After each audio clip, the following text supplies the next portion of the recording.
Buenos días, gracias a todos por acompañarnos el día de hoy. Espero se encuentren muy bien. Mi nombre es Carolina Curi, muchos de ustedes ya me conocen. El día de hoy hemos preparado un webinar para ustedes muy interesante que se llama Asegurando tu perímetro con el nuevo Fortios 7.4. Para el webinar de hoy tenemos la presencia del especialista, el ingeniero Carlos Rojas, quien nos va a acompañar durante todo este webinar.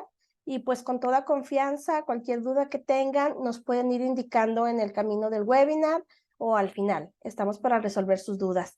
Adelante, Carlos, buenos días. Buenos días, Caro. Buenos días a todos. Espero que se encuentren muy bien. Y bueno, como ya nos anunció Caro, vamos a hablar el día de hoy sobre un tema interesante, bastante interesante, relacionado con el equipo FortiGate, ¿no? Y sobre todo con la nueva versión del sistema operativo, del firmware, que es la 7.4. Entonces, la agenda del día de hoy que vamos a abordar, pues es básicamente esta que viene aquí, solidificando lo sólido. Ahí, aunque parezca un poco redundante, ya explicaremos a qué se refiere esto de solidificando lo sólido. Sólido, pues es la solución de Fortinet en relación a los aspectos de seguridad. Y aún se van a dar cuenta que podemos redundar o asegurar un poco más nuestra infraestructura a través de otros productos de FortiGate, ¿no?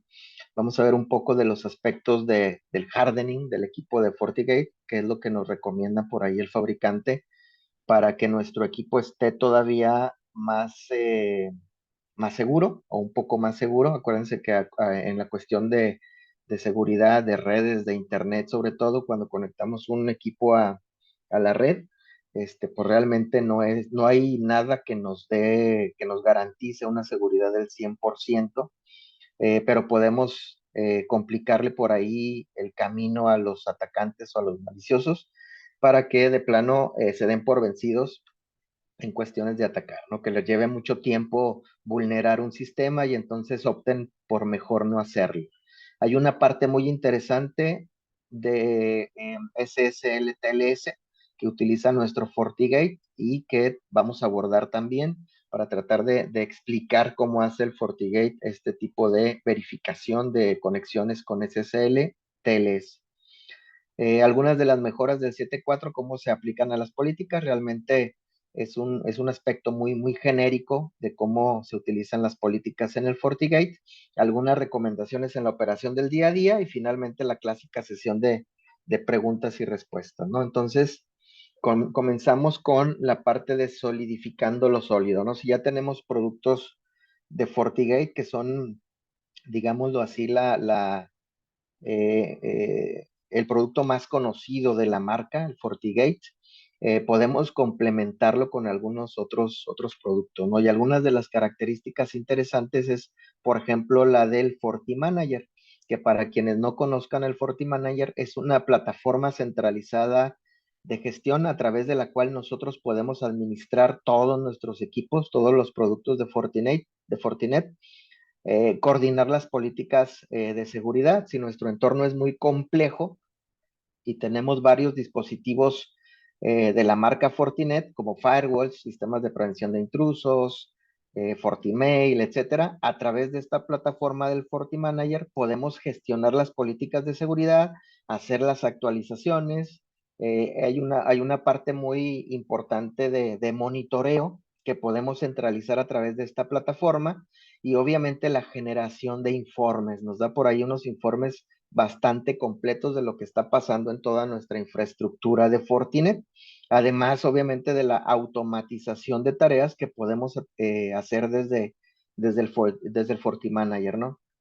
Como les comentaba, el FortiGate, pues es el producto más conocido de Fortinet, de la marca, y es un dispositivo de seguridad que trae muchísimas características. Se puede decir que es un producto integral, actúa como firewall de próxima generación, Next Generation Firewall, que es su característica o su aplicación más utilizada, ¿no? Nos proporciona protección contra amenazas, filtrado de contenido, de páginas web, de aplicaciones y funciones de seguridad bastante interesantes ya aplicadas a redes empresariales. Y parte de las características que trae este Fortinet, o este FortiGate, perdón, es la SD-WAN. La SD-WAN, que es un tema bastante actual, que varios fabricantes utilizan el concepto de SD-WAN, una WAN definida por software. En el caso de FortiGate, pues tiene una característica de seguridad avanzada. A mí me gusta mucho en lo personal cómo maneja el SD-WAN el FortiGate. Nos permite establecer prioridades en nuestros enlaces a la WAN, nos permite sacar el tráfico de ciertos usuarios o de ciertos segmentos de red a través de un enlace o de otro, utilizar un enlace como redundante o hacer un balanceo, dependiendo del tipo de tráfico que queramos sacar por ahí. Es la característica que vamos a configurar a través de esta SD-WAN. Entonces, es un trabajo bastante eficiente, muy sencillo. La verdad es que las interfaces de configuración de la SD-WAN y de las políticas y de las reglas y de cómo se establecen los monitoreos de nuestros enlaces WAN son muy, muy sencillos de configurar y son muy intuitivos, ¿no? Entonces, esta es una característica que en lo personal, como les digo, a mí me gusta mucho y pues sobre todo que se nos facilita un poco más el tener políticas más precisas, ¿no? Cuando tenemos varios enlaces, pues normalmente lo que hacemos es duplicar las políticas para cada enlace que tenemos, ¿no? De la LAN al enlace uno, de la LAN al enlace 2, de la LAN al enlace 3, etcétera. Y si tenemos servicios publicados a través de IPs virtuales, pues también tenemos que hacer políticas de entrada para cada WAN. Entonces, en el caso de la SD-WAN, se agrupan estas interfaces y podemos aplicar una sola política de salida, por ejemplo, ¿no? De la LAN a la SD-WAN y se aplica sobre todas las interfaces de WAN que tengamos por ahí configuradas, ¿no? Entonces es una característica que, como les digo, me gusta mucho a mí del FortiGate, ¿no? En el caso del SASE de un solo proveedor, el SASE no es más que un acceso de seguridad eh, basado en un servicio eh, de frontera, ¿no? Es una propuesta que nos da Fortinet para una arquitectura de seguridad, sobre todo cuando tenemos servicios en la nube. Integramos por ahí funciones de SD-WAN y de seguridad. Entonces, tenemos un cliente conectado a la máquina del usuario, que es el FortiSASE, obviamente, y por ahí nos va a permitir conectarnos a estos servicios en la nube de forma segura, o a la red interna o la red de la organización cuando estemos conectados en una red pública, ¿no? Entonces, eso es lo que se refiere a la parte de la red SASE y este cliente nos proporciona servicios de seguridad, de firewall, de filtrado web, filtrado de contenido, protección contra amenazas, pero está integrado y gestionado de forma centralizada. Entonces, esto nos permite simplificar la administración y garantizar una seguridad muy, muy consistente en toda nuestra infraestructura de red, ¿no? Entonces, aquí tenemos ya, en pocas palabras, una convergencia de tecnología basada en SD-WAN y en seguridad en la nube. Aquí hablamos de un solo proveedor de nube para poder aplicar estas características, ¿no? Y tenemos nuestra postura de seguridad unificada.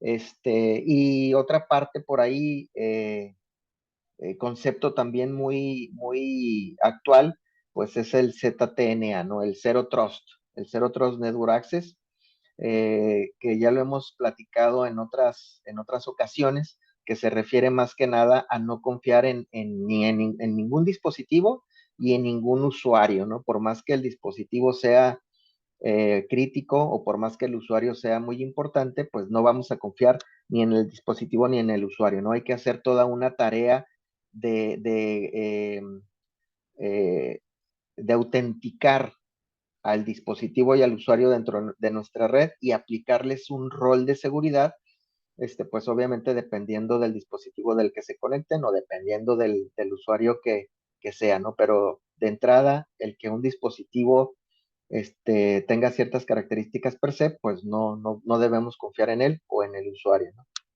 Entonces, esta es la parte del Zero Trust, ¿no? Como característica por ahí importante que nos permite, válgame la redundancia, solidificar lo sólido, ¿no? No confiar en nada ni en nadie. Una característica importante también es el Fabric, ¿no? Ahí me voy a saltar la parte de la LAN o de la WLAN segura. Ese es un aspecto bastante obvio de las características de nuestro firewall de FortiGate. Y posiblemente creo que es más importante abordar un poco nada más la parte del Fabric, ¿no? El Fabric no es más que un marco que nos permite tener una plataforma unificada y nos permite administrar eh, a algunos dispositivos o a parte de nuestros dispositivos FortiGate, donde podemos aplicar políticas en entornos un poco más complejos. No es posiblemente lo escuchen muy parecido a lo que ofrece FortiManager, pero no son iguales, ¿no? El Fabric de Forti es una arquitectura más que nada y el FortiManager es una plataforma de gestión.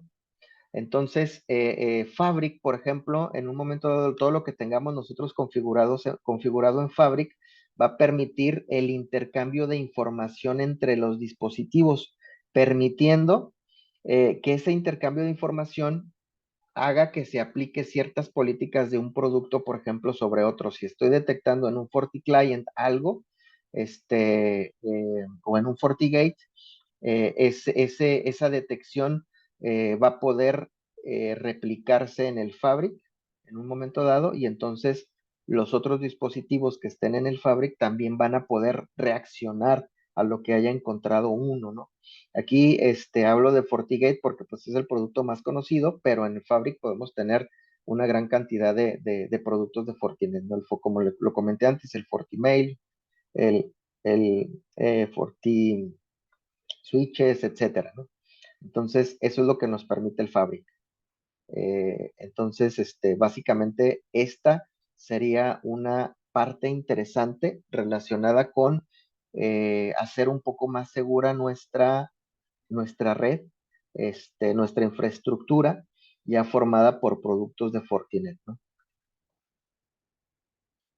En la parte del hardening, el hardening básicamente es un término que se refiere a cómo podemos fortalecer o asegurar un sistema, ¿no? Ya sea una red, una aplicación, un dispositivo, con el objetivo de reducir las posibilidades de que lo ataquen, ¿no? De mejorar su seguridad en general.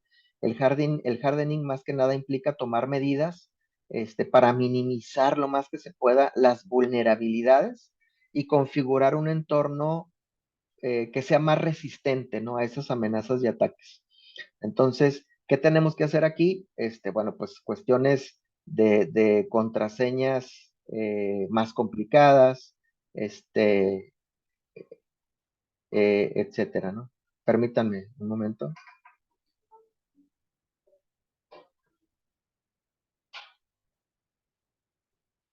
Entonces, para el hardening, vamos a comenzar con la seguridad física del FortiGate, ¿no? ¿A qué se refiere la seguridad física?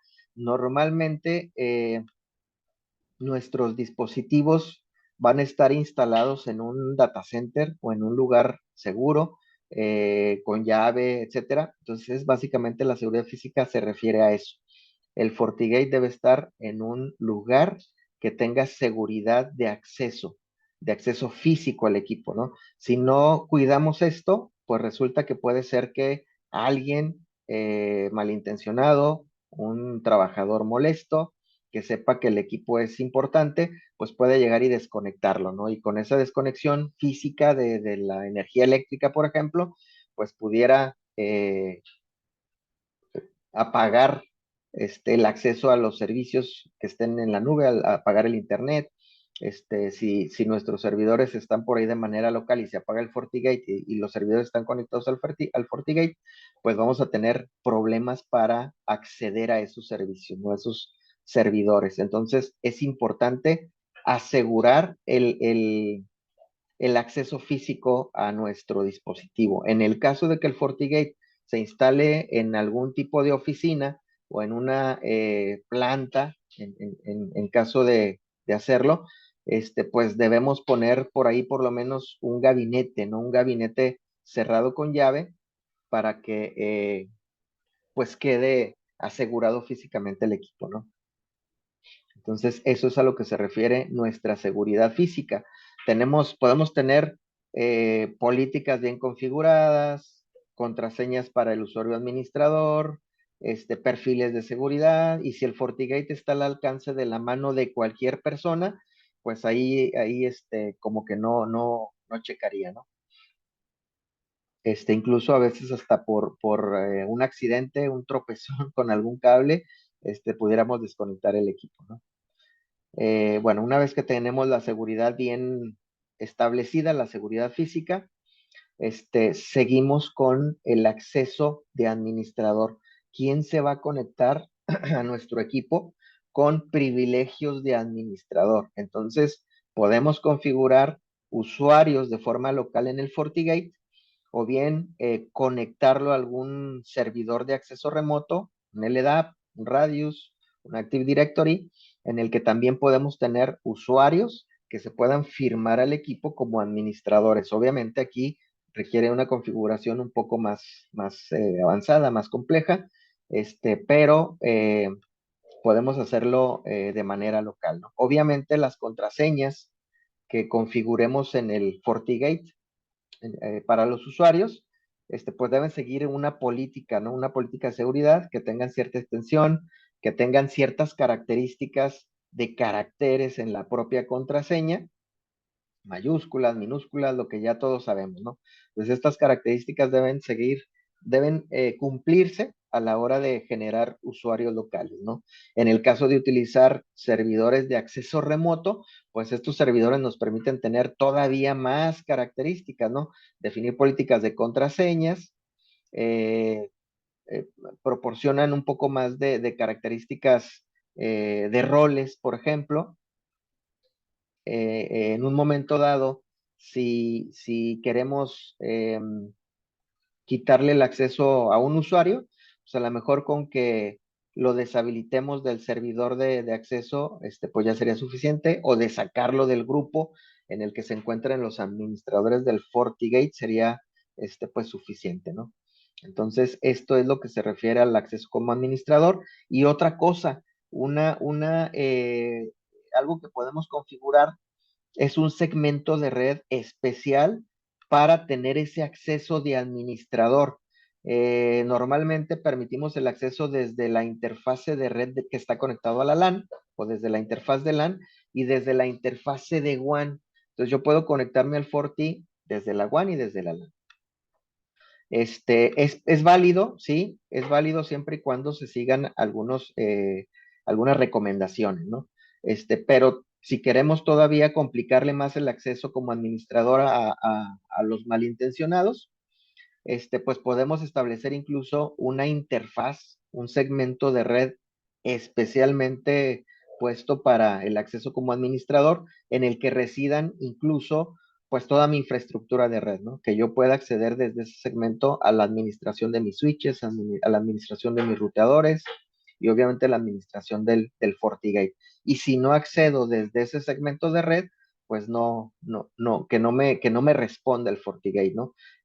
Si algunos de ustedes que tengan ya un FortiGate instalado, si revisan los logs, se van a dar cuenta que eventualmente van a tener una gran cantidad de intentos de acceso como usuario root a la administración de su FortiGate, ¿no?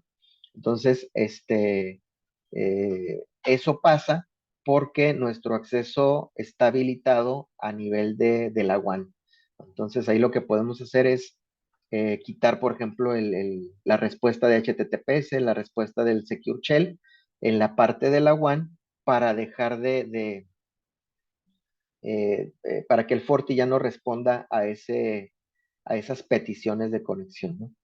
Obviamente, con todo lo que esto implica, ¿verdad? Si quiero administrarlo del lado del agua, pues ya no podría. Otra recomendación podría ser establecer una VPN contra el FortiGate, específicamente para los usuarios administradores, para poder acceder a la administración de forma remota, ¿no?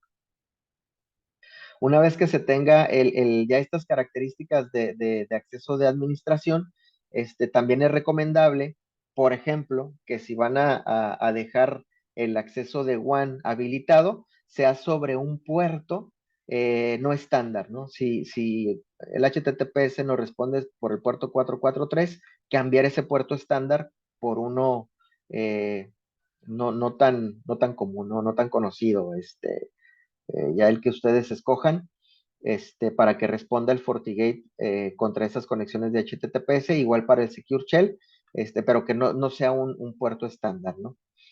Otra cosa recomendable es cambiar los certificados, ¿no? Normalmente el FortiGate viene con un certificado predeterminado, y bueno, la idea sería cambiarlo por uno ya de la organización, uno que tenga el nombre, el FQDN, o bien la dirección IP del equipo, ¿no? Para tener por ahí cerrada la parte del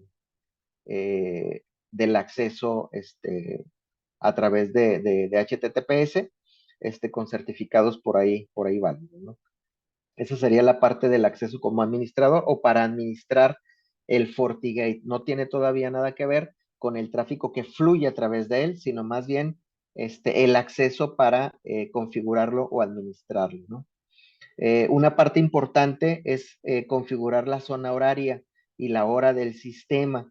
En algunas ocasiones, sobre todo cuando se establecen VPNs contra otros dispositivos FortiGate o de otra marca, muchas veces al tener una diferencia bastante grande en el tiempo, en la hora de los equipos, muchas veces no se conecta la VPN o se batalla un poco para realizar esa conexión. Además, esto del tiempo está muy relacionado con el registro de eventos. Si nosotros no tenemos bien configurada la zona horaria o la hora del sistema, a la hora que vayamos a checar los logs, pues nos va a dar una fecha o una hora que para nada nos va a servir, ¿no? Si queremos revisar lo que pasó ayer a las 4 de la tarde, pues resulta que no tenemos una hora bien configurada y por lo tanto el tiempo del registro de eventos, pues no nos va a servir o vamos a tener que hacer por ahí un cálculo matemático para tener la hora a la que sucedió lo que estamos revisando. Entonces es bien importante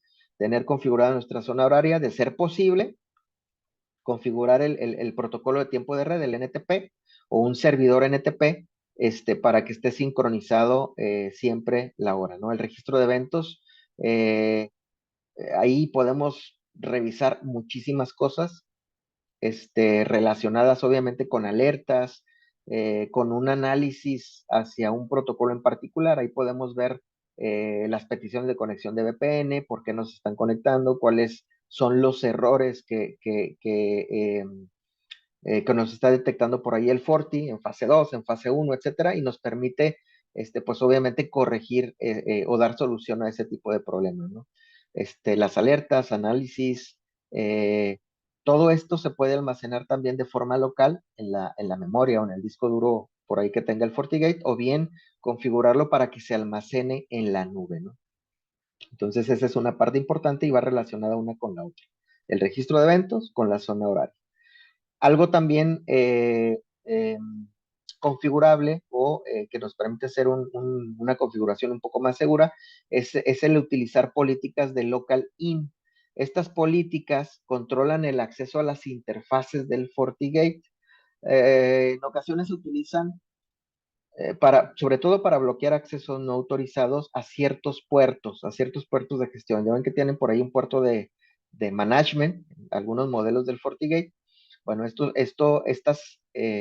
tipo de políticas se utilizarían para eso, para tratar de mejorar un poco el acceso a interfaces del Forti, ¿no? Y obviamente podemos limitar a ciertas conexiones, ¿no? A ciertas fuentes, a ciertas direcciones IPs, a cierta geografía. Entonces, esto nos permitiría todavía cerrar un poco más el acceso administrativo al FortiGate, ¿no? Las otras dos, la actualización de firmware y el monitoreo de vulnerabilidades también van de la mano.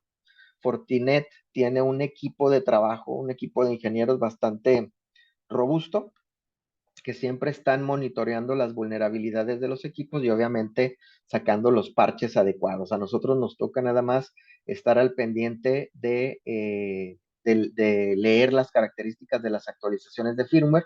Ahí sí se lo recomiendo. Antes de aplicar una actualización de firmware, lean las letras pequeñas, ¿no? Puede ser que se tapen algunos huecos de seguridad de la versión que tengamos instalada actualmente, pero puede ser que haya algunos detalles con otras aplicaciones o con otras características. Nos ha pasado que en las release notes de las actualizaciones de firmware o de las versiones nuevas de firmware, viene que se afectan los servicios, por ejemplo, de una característica especial de VPN, ¿no? Y resulta que el usuario o el Forti está utilizando esas características justamente en las que tiene detalles la actualización. Entonces, ¿qué se recomienda? Pues que no se haga la actualización, ¿no? Porque pues afectarían la operación, ¿no? Normalmente lo que hacemos es aplicar esas actualizaciones. Entonces, una recomendación es leer las release notes, verificar qué características tienen configuradas en su Forti y revisar que la actualización no vaya a afectar a esas características que ustedes están utilizando. A veces son características muy especiales, ¿no?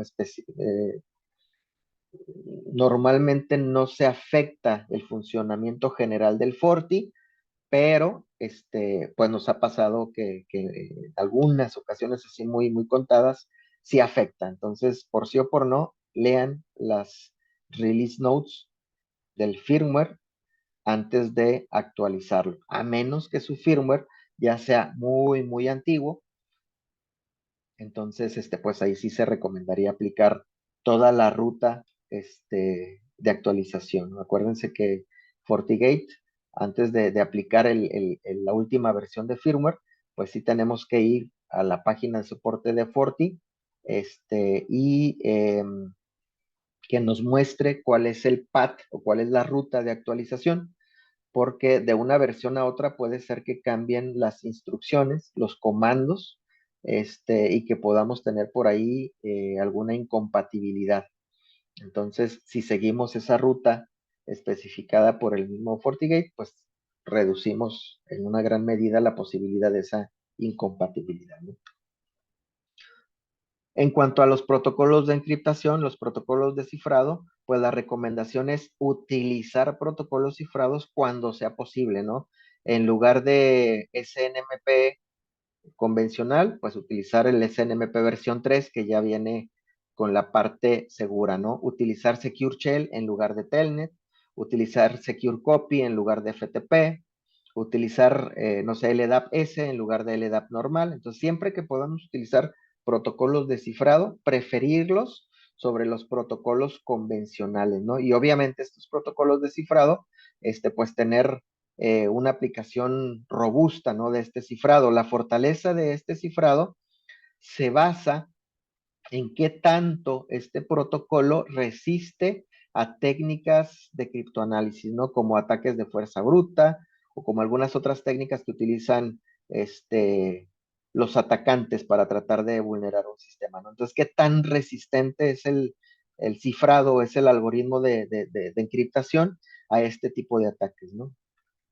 Entonces, estos cifrados robustos, pues ofrecen todas estas capas de seguridad, son más efectivos a la hora de proteger la confiabilidad, la confidencialidad de lo que va encriptado con ellos, ¿no?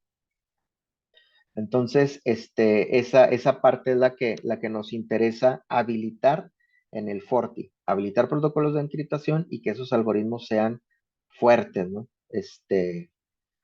Tener también la parte de la base de datos del FortiGuard, el FortiGuard.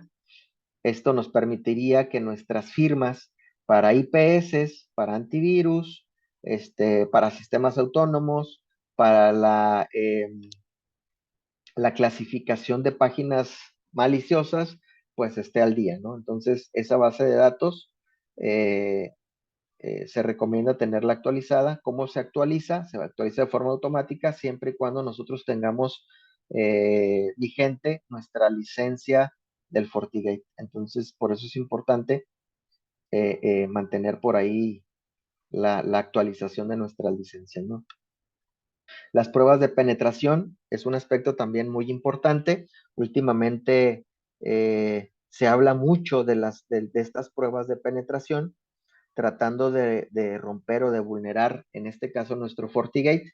Podemos hacerlo nosotros mismos o podemos contratar a un tercero, a una empresa que se dedique específicamente a esto para tratar de verificar la seguridad no solamente del Forti, sino de lo que tengamos expuesto por ahí a Internet, ¿no? Algún servicio web o algún servicio de base de datos que tengamos expuesto, ¿no? Aquí lo importante que se debe de revisar o de señalar es que estas pruebas hay ocasiones en las que pueden dañar algo, ¿no? Si estamos aplicando un exploit a una vulnerabilidad, es posible que se dañe algo.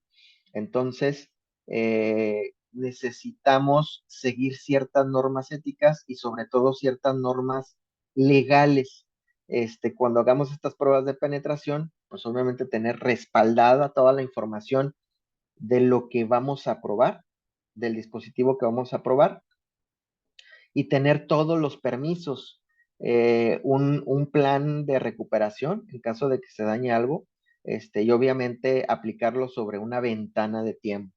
Eh, no sé, una ventana que les permita a ustedes hacer estas pruebas en un momento en el que no vayan a afectar la producción o la operación de la organización, ¿no? Entonces, hay que actuar con permiso. Las pruebas de penetración son una cosa bastante seria, ya sea que lo hagan ustedes o a través de un tercero, tienen que establecer perfectamente bien qué puntos se van a probar. Este,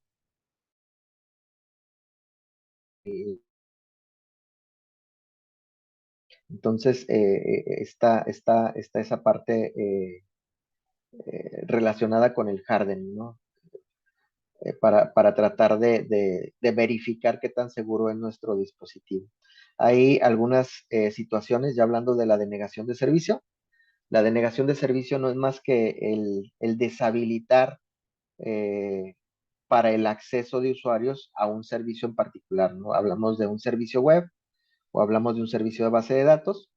Entonces, es simplemente desconectarlo de la red. Lo que hablamos ahorita, si nuestro FortiGate está a la mano y alguien llega y lo desconecta, pues ese se puede considerar como una denegación de servicio, porque finalmente nuestros usuarios ya no van a poder acceder a ningún servicio relacionado con la operatividad de la organización. Y normalmente lo que se hace en la denegación de servicio es saturar al servidor que proporciona ese servicio, abrumarlo de tal manera que se gasten muchísimos recursos y llegue un momento en el que deje de responder a las peticiones válidas. El FortiGate afortunadamente tiene una forma de configurarse para detectar las secuencias de tráfico relacionadas con denegación de servicio. Pues obviamente, si configuramos esta característica en nuestro FortiGate, pues va a bloquear el tráfico relacionado con este tipo de ataque, ¿no? Con el ataque a denegación de servicio. Las contraseñas, lo que se refiere al almacén seguro de contraseñas, más que nada es que nuestro FortiGate, pues puede utilizar medidas de seguridad bastante altas, como el cifrado, tenemos la codificación. Esto está relacionado con los backups de configuración. La recomendación es que nuestros backups o nuestros respaldos de configuración se hagan cifrados, ¿no? Que en algún momento los almacenemos en un lugar fuera del alcance de cualquier otra persona. Obviamente, si algún proveedor de servicios eh, nos requiere de estos backups, pues proporcionarle únicamente la parte en la que va a trabajar. Si va a trabajar sobre políticas, pues a lo mejor pasarle por ahí la sección relacionada con estas, ¿no? O si requiere tener un acceso a toda la configuración, pues entonces pasarle todo el archivo, la llave de descifrado, pero una vez que haya hecho el trabajo que necesite hacer, este, pues tratar de que este usuario elimine ese archivo de configuración, que no quede vivo en algún lugar del que no tengamos control. Entonces, básicamente de eso se trata estas dos partes, ¿no? Perdón. Para la parte del SSL-TLS, ¿por qué es importante analizar el trabajo del Forti para este tipo de protocolos? Porque hoy en día hay una gran cantidad de aplicaciones que que utilizan este tipo de protocolos o que utilizan estos protocolos. Los navegadores web, cuando entramos por HTTPS, ahí estamos utilizando SSL o TLS. Cuando utilizamos un correo electrónico seguro, POP3S o IMAP-S, el servicio de mensajería instantánea como WhatsApp, Telegram, ya ven que por ahí nos aparece la primera vez que nos conectamos con algún otro usuario, nos aparece que hay un cifrado de extremo a extremo. Entonces ese cifrado se hace con estos protocolos, SSL, TLS, Telegram, como les comento. Hay VPNs que utilizan SSL, transacciones financieras en línea, aplicaciones de comercio electrónico, redes sociales. Entonces hay una gran cantidad de aplicaciones que utilizan SSL TLS, ¿no? Entonces, ¿qué es lo que hace el FortiGate? Básicamente todo lo que está escrito aquí. En resumen, lo que hace el FortiGate es que está conectado entre el usuario y el servicio.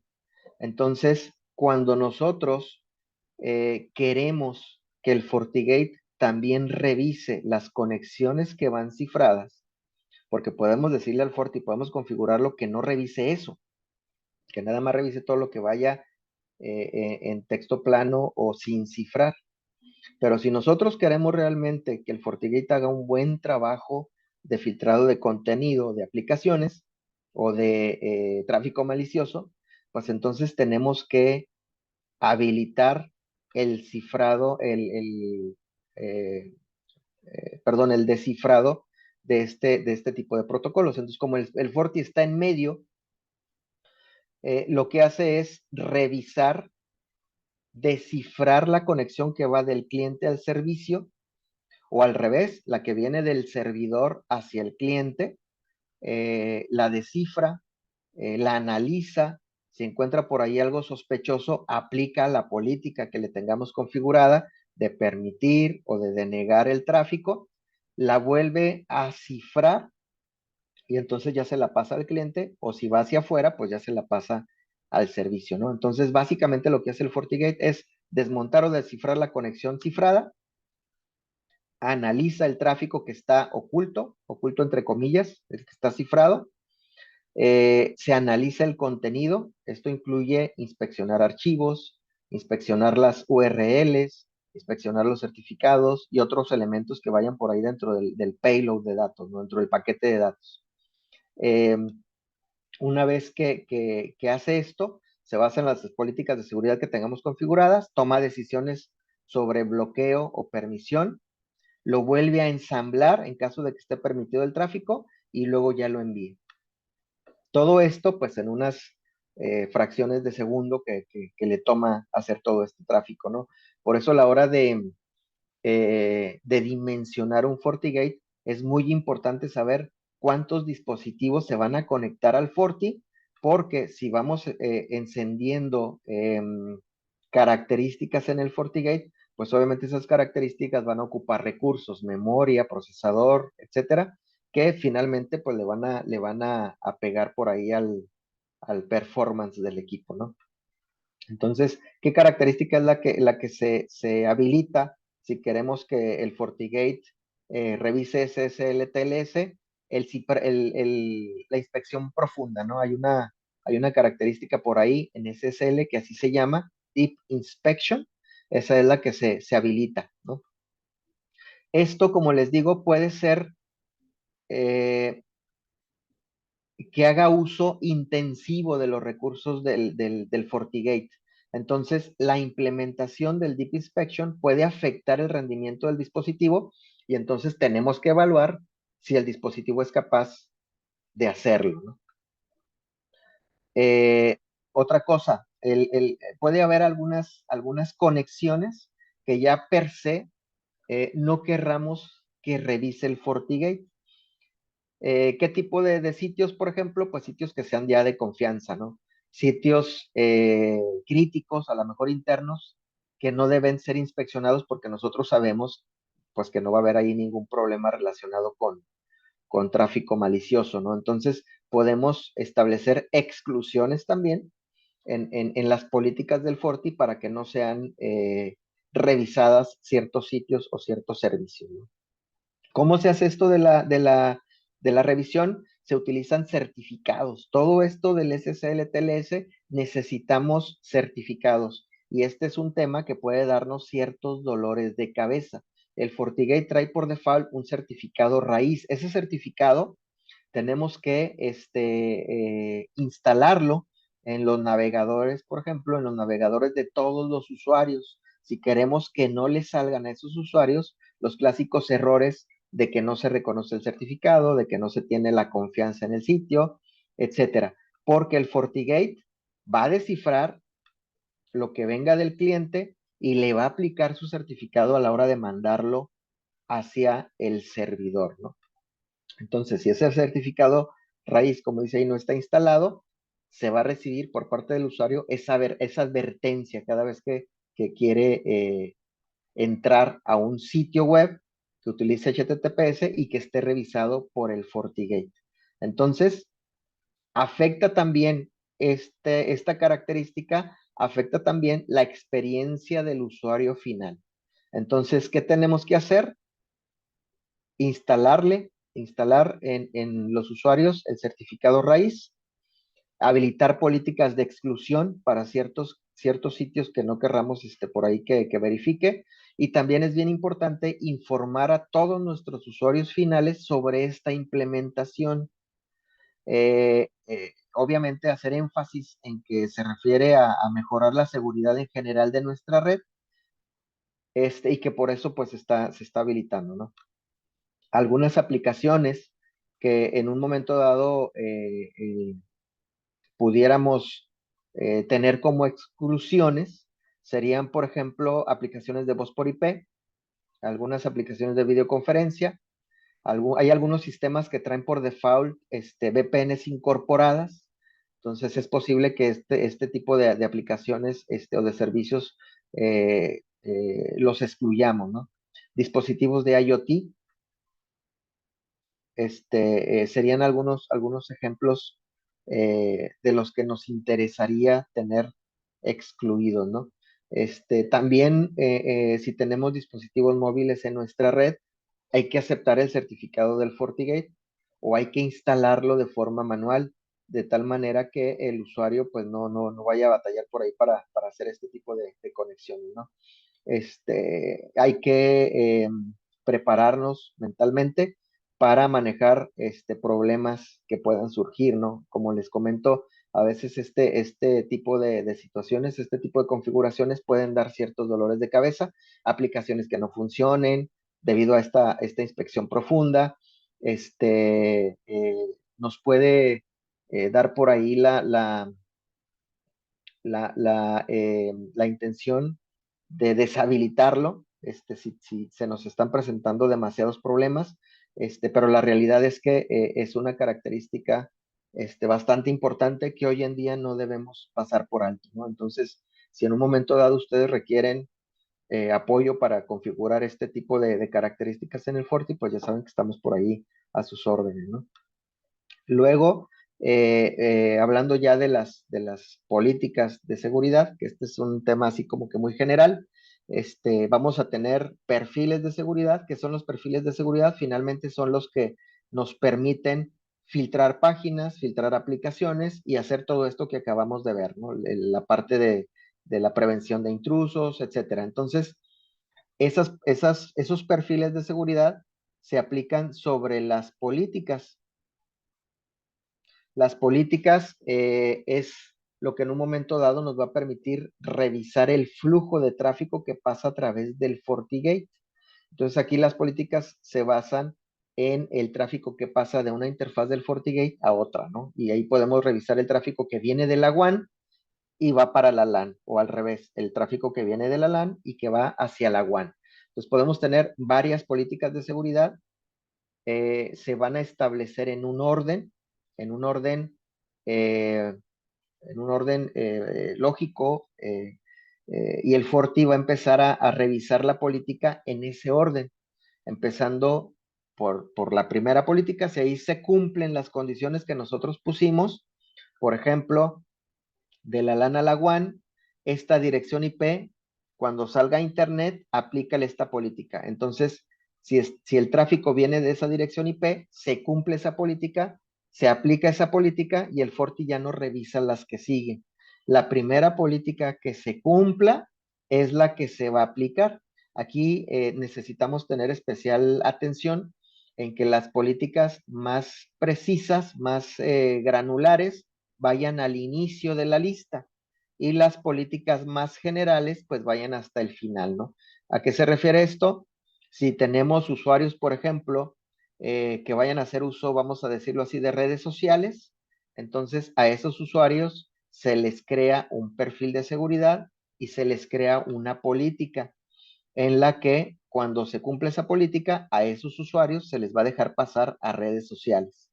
Entonces, después se configuraría la política general. Aquellos a los que se les vaya a bloquear el acceso a estas redes sociales, por ejemplo, van a estar en un bloque mayor de usuarios o en un bloque mayor de direcciones IPs.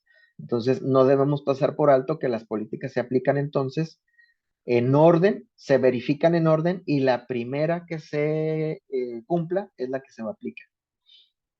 Ya la cuestión del alias de la interfaz que viene aquí, pues es más que nada para que nosotros sepamos en qué se utiliza una interfaz, ¿no? La interfaz de LAN, la interfaz de VLAN 20, que puede ser la de administrativos, la interfaz, no sé, la interfaz 4, el alias puede ser de usuarios VIP, por ejemplo, en fin. Ahí la recomendación es que el alias normalmente va con la función de la interfaz, ¿no? Pero aquí lo que interesa más que nada es la aplicación de las políticas de seguridad. También se pueden dividir o generar más bien, más que dividir, crear zonas. Estas zonas se utilizan para agrupar varias interfaces y poder aplicar políticas sobre zonas o sobre las interfaces que están agrupadas en la zona, ¿no? Por ejemplo, yo puedo tener 3 interfaces en el FortiGate que tengan un perfil de LAN para 3 bloques de direcciones diferentes. Entonces, en lugar de tener una política para cada interfaz, de WAN a interfaz 1, de WAN a interfaz 2, de WAN a interfaz 3. Entonces, esas 3 interfaces las agrupo en una zona. La zona puede ser zona LAN. Y entonces aplico una sola política de la WAN a la zona LAN. Y ya sé que se van a aplicar sobre las interfaces que estén agrupadas en esa zona. Por eso se habla aquí tanto de zonas y otra vez como de política, ¿no? Dentro de las recomendaciones de la operación del día a día, ya para terminar, estas operaciones del día a día es lo que nos podemos encontrar en nuestro trabajo operativo normal. necesitamos identificar qué elementos críticos tenemos en nuestra red. Una vez que los tengamos identificados, pues vamos a poder aplicar políticas de protección especiales para esos equipos críticos. Pero si no sabemos cuáles son nuestros equipos críticos, pues van a formar parte del grupo general de políticas, ¿no? Entonces hay que identificarlos, crear sus perfiles de seguridad específicos para esos elementos y aplicarles políticas también especiales. Hay que establecer protocolos para la gestión de permisos. Eh, Aquí hay ya muchísimos dispositivos que tenemos instalados en nuestra red, lo hablamos en otra sesión, en otro webinar, dispositivos, por ejemplo, como las pantallas de televisión, que ya son dispositivos inteligentes, que ya son dispositivos eh, que pudieran tener alguna vulnerabilidad y aprovecharse de ellos para hacer un salto hacia otros dispositivos más importantes, etcétera. Y no nada más eso, puede ser que en nuestra organización tengamos dispositivos de OT, dispositivos de fabricación, dispositivos como PLCs, etcétera, que estemos interconectando dispositivos normales de IT con este tipo de dispositivos, ¿no? Entonces también hay que establecer estos protocolos para ver qué permiso se le va a dar a cada segmento de red o a cada dispositivo en particular o agruparlos de alguna manera para establecer esos servicios, ¿no?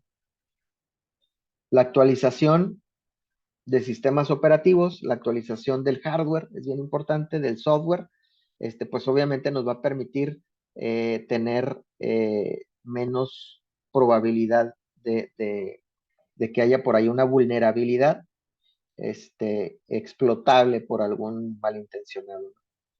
Entonces, necesitamos llevar a cabo una rutina periódica de actualización y parcheo. Hay algunos dispositivos que por naturaleza son más inseguros. También hay que detectar, hay que identificar esos dispositivos y cerrar un poco más la parte de la cuestión de seguridad para los mismos, ¿no? Para los que tienen por ahí un área de programación, también hay que tratar de emplear, bueno, no hay que tratar, hay que emplear las mejores prácticas en la programación. Hay de repente código que se reutiliza y no revisamos si ese código reutilizable pues está hecho dentro de las mejores prácticas de seguridad. Tampoco es conveniente pues hacer todos los algoritmos o la codificación desde cero, ¿no? Ese código reutilizable pues saca de muchos problemas y se establece en cuestiones pues mucho más rápidas a la hora de hacer la programación, pero bueno, pues hay que emplear las mejores prácticas, ¿no? Las mejores prácticas en la programación. Procedimientos de registro de incidentes. Esto es bien importante también porque nos va a permitir identificar algunos esquemas por ahí inseguros o que tengamos mejorables en cuestiones de aspectos de seguridad, ¿no? Definir controles de los fabricantes de componentes y de la cadena de suministro, si nos dedicamos por ahí a esto. La parte de la segmentación de la red viene mencionada aquí también. Hay algunas organizaciones que todavía utilizan un solo segmento de red y pues eso le ayuda a un posible atacante para saltar, ¿no? De un dispositivo por ahí vulnerado a uno que tenga una mayor prioridad, una mayor criticidad dentro de nuestra organización. Y lo último, pues es preparar un plan de recuperación de operaciones. No siempre necesitamos saber qué es lo que vamos a hacer en caso de que estemos por ahí vulnerados o de que esté presentándose un ataque a nuestra organización. Siempre debemos tener ese plan de recuperación a todos los niveles, ¿no? Tanto en servicios, usuarios, etcétera. Entonces, básicamente estas son las recomendaciones generales del día a día por ahí que nos ofrece FortiGate, ¿no? Y aquí se terminaría la sesión del día de hoy. Si tienen alguna pregunta, pues por ahí la pueden poner en el área por ahí de preguntas y respuestas.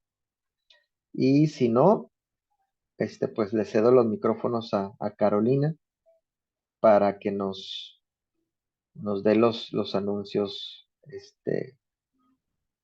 pertinentes, ¿no? Gracias, Carlos. Con toda confianza, si alguien tiene alguna duda, algún comentario, pueden escribirlo ahí y les damos respuesta, atendemos a su solicitud. La siguiente, por favor, Carlos.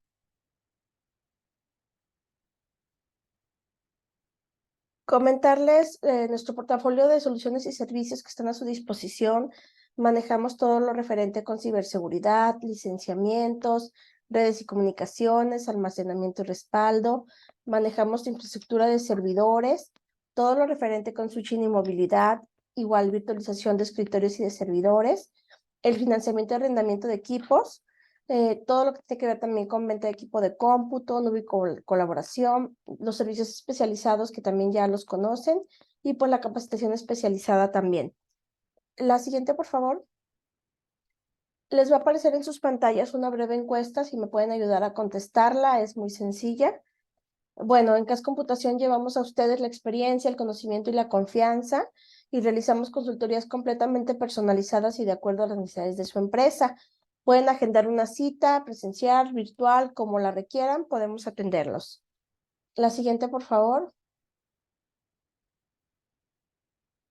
Estamos ya trabajando, ya estamos también listos para nuestro siguiente webinar, que es en el mes de marzo. Muy pronto les haremos llegar información para que igual se registren y puedan acompañarnos como el día de hoy. La siguiente, por favor. Recordarles que tenemos el equipo de especialistas a sus órdenes. Cualquier cosa que requieran nos pueden contactar. Está el ingeniero Agustín Palacios y el ingeniero Carlos Rojas, ya los conocen a ambos. Cualquiera de los dos los puede atender y nos pueden contactar por cualquiera de nuestros medios que tenemos activos. Tenemos Facebook, LinkedIn, Instagram, está nuestro canal de YouTube, manejamos mensajes de WhatsApp. Por el medio que nos quieran contactar, nosotros los canalizamos con la persona adecuada, ¿sí? Tenemos todos estos medios habilitados. En el momento que nos contacten, estamos a sus órdenes, ¿sí? La siguiente, por favor, Carlos. Igual, Carlos, tenemos aquí Creo unas que, preguntas, si creo que gustas ya es la dar última esa. respuesta, ¿ok? Sí, sí, bueno, para David Domínguez, la versión 7.4 dice que sí ya está liberada, que ha visto en foros que aún no está en beta y que tiene muchos bugs. Sí, la verdad es que hay algunas versiones que salen así con algunos bugs, pero 7.4 ya está liberada. 7.4.0 creo que va en la 7.4.2. Y la recomendación también por ahí, como lo dice Nicolás Martínez, cuando sale la última versión, ¿cuánto tiempo recomiendas? Nosotros normalmente nos esperamos a que salgan dos actualizaciones. Por ejemplo, imagínate que salió la 7.4.0, empezar a leer las letras chiquitas, sale 7.4.1, sale 7.4.2 y ahí es donde recomendamos hacer la actualización, no hacerla de inmediato, sino esperar a dos releases más para hacer las actualizaciones. Y a Iván Sánchez, en temas de actualización, dice que sí es recomendable subir de una por una en cuestión de las versiones, o se puede brincar de inmediato. Por ejemplo, de la 6.0.1 a la 7.4. No, no es recomendable hacerlo. Es a lo que me refería. En el sitio de soporte de Forti, tú pones el equipo que tienes. Vamos a suponer que tengas un 100F. Entonces ahí le pones, tengo un 100F y quiero ir de la versión 6.0.1 a la 7.4. Entonces el sitio de soporte ahí te sale cuál es la ruta que tienes que seguir. Por ejemplo, te va a decir de la 6.0.1 bríncate a la 6.1.2 y luego de la 6.1.2 bríncate a la 6.2.3, por ejemplo, ¿no? Entonces tú tienes que seguir ese path de actualización hasta llegar a la 7.4. No es recomendable que saltes eh, eh, de una versión hasta la última versión nueva, pues. Incluso si tienes la versión previa inmediata, aún así yo te recomendaría, como ya lo comentamos aquí, que te esperaras a un segundo release y que vieras cuál es el path de actualización.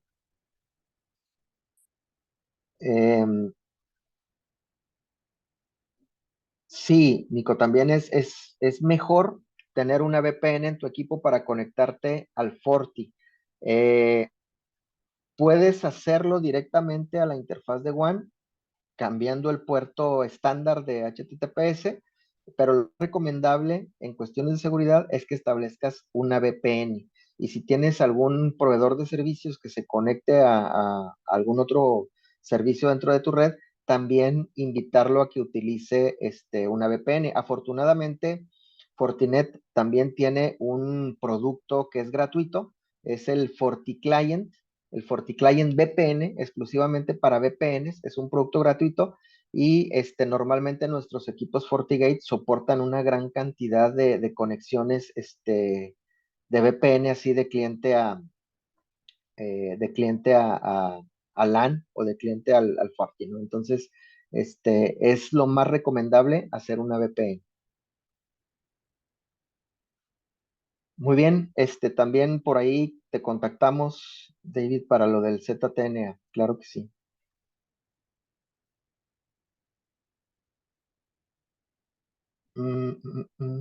Alguien levantó la mano, nada más alcancé por ahí a verlo así rápido, pero no supe quién.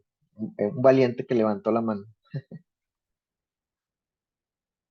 Bueno, si no hay más preguntas, gracias, Nico. Si no hay más preguntas, me dio mucho gusto saludarlos el día de hoy.